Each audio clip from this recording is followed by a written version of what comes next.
राजसमंद नामक एक गांव में जगमोहन अपनी पत्नी सोमा और बेटी गुड्डी के साथ रहता था। जगमोहन के पास जमीन तो थी लेकिन साधन ना के बराबर थे।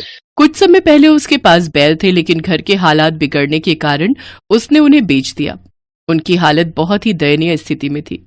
घर के हालात देख उसकी पत्नी सोमा ने उससे कहा, मेरी बात मान लीजिए जी, मुझे ठाकुर के यहाँ काम करने दीजिए। साफ सफाई और घर के काम ही तो करने हैं। क्या फर्क पड़ जाएगा अगर मैं वहां जाकर काम कर दूं? कम से कम घर के राशन पानी का तो खर्चा निकल ही जाएगा। ऐसी बात मत किया कर रेनू की माँ, तेरी बातें मेरे दिल को छलनी कर देती हैं। ये मेरे लिए मर मिटने जैसा हो जाता है। सोमा, तुम जानती नहीं हो उस ठाकुर की नीयत कितनी गंदी है। वो अपने घर पर काम करने वाली हर औरत पर बुरी नजर रखता है और मैं नहीं चाहता कि वहां जाकर तुम भी उसकी गंदी नजर का शिकार बनो। ना, मुझसे तो नहीं देखा जाएगा और मैं तो गांव में किसी को अपना मुंह भी नहीं दिखा पाऊंगा। नहीं, तू वहां काम करने नहीं जाएगी बस। जगमोहन दिन भर इसी चिंता में रहता था कि वो अपनी पत्नी और बच्ची को ढंग का खाना और कपड़े तक भी नहीं दे पा रहा था। वो फटे पुराने कपड़े पहनकर ही गुजारा चला रहे थे।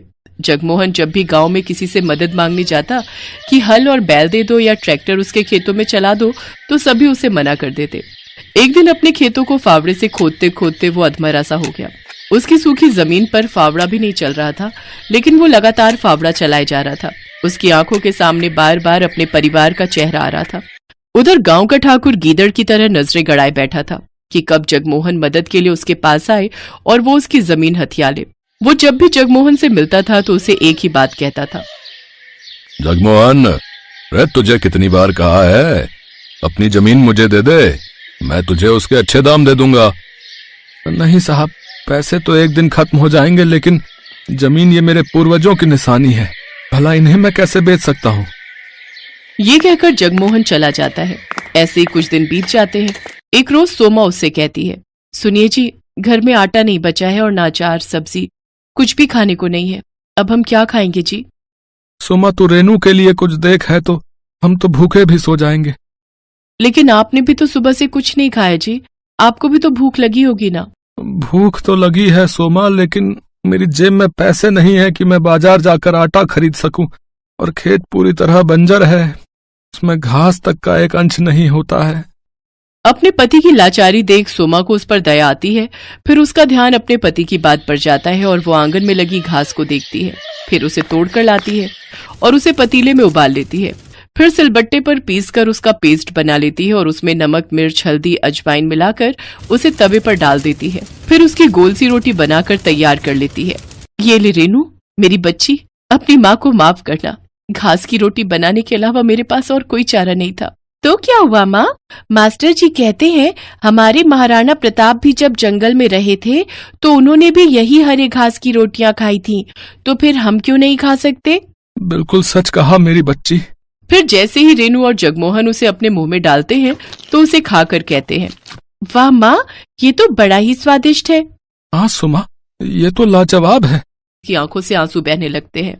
मैं जानती हूँ ये इतनी अच्छी नहीं है, आप दोनों बस मेरा मन रखने के लिए कह रहे हैं। फिर उन तीनों की आंखों से आंसू बहने लगते हैं। तभी दरवाजे पर कोई आदमी आता है। जी, ये जगमोहन जी का घर है। जी हाँ। तभी जगमोहन आता है। क्या बात है भाई साहब?